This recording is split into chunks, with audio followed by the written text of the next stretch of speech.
Hi everyone, कसे आहात तुम्ही सगळे? तर आज ना मुलांचा डब्बा आणि आई या मिनी व्लॉग सिरीजमध्ये तुमचं पुन्हा एकदा स्वागत करते. आणि आजच्या टिफिनमध्ये ना मुलांसाठी मस्तपैकी मोड आलेली मटकी मी बनवत होते. आता त्यासाठी ना मस्तपैकी कांदा परतून घेतलेला आणि काही बेसिक मसाले ॲड केलेले.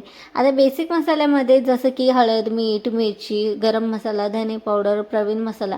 आता प्रवीण मसाल्याशिवाय मटकी जी असते ना ती अपूर्णच राहते, त्यामुळे ना मी प्रवीण मसाला कधी स्किप करत नाही मटकीच्या भाजीत.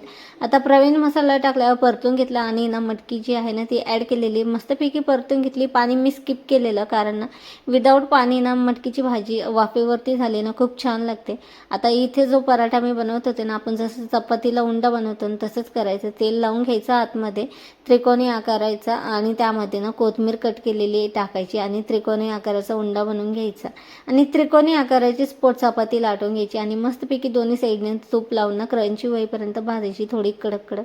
आणि असं नाही, आपण वेगवेगळ्या प्रकारचे आकाराचे ज्या चपात्या देतो ना मुलांना फार आवडतात आणि मुलं पण आवडीने खातात. चला मग भेटूया नेक्स्ट व्लॉगमध्ये. बाय.